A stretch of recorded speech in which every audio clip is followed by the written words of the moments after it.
experienced leaders still need to have a leadership development plan, or do you get to a plateau like your own, for example, where you've got it cracked?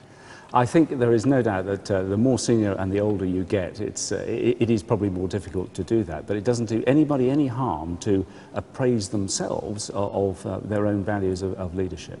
Do you believe that it's just junior people, or do you think people at every level need to develop? Every level, every level. One of the most important things you should do whenever you get either wages or your earnings or whatever sort of income you can muster, whether it's funding while you're going to something entrepreneurial, if you're in the workplace, invest some of that money in you. That's very important, either by inspirational books, inspirational videos. Treat yourself to a coach, very, very important every now and again. Maybe you don't need one on a permanent basis, but a visit to a coach can help you sort of dot your I's, cross your T's. To quantify, gosh. Well, let's put it another way. Let's say what are the most important strengths to focus on?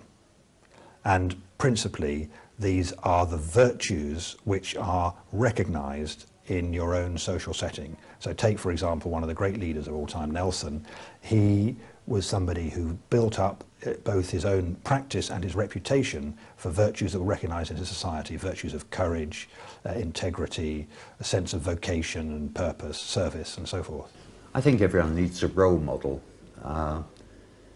And certainly I had a role model in Mark Weinberg, who I've worked with since I was 23, so it's for a very long time. He was immensely successful, and he was my role model, my mentor, etc. And everything he did, I'd analyse whether I should do similar things or what I should do to hopefully become a better leader.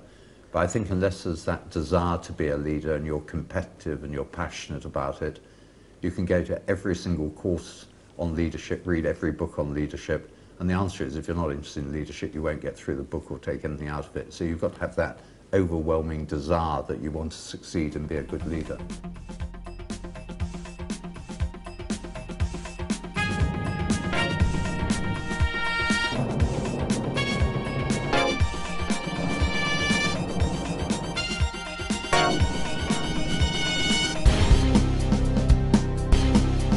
Personally, I think that absolutely everybody needs to create a personal leadership plan. Why wouldn't you? If you don't lead your own life, then you're giving your power away to someone else.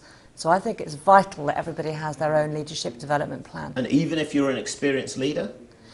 It's about learning, isn't it? It's about where you start. If you realise that you have to start somewhere to become a leader of your own life, then you have to put something in place. It's about having goals, isn't it? If you don't know where you're going, how are you going to get there? That's one of the essence, the elements, basic elements of leadership. I think more and more big companies now, particularly for managers and senior leaders, are including within those plans some essential leadership skills. So they're not often called leadership plans, but more leadership elements are starting to appear in a structured way in the development plans of individuals.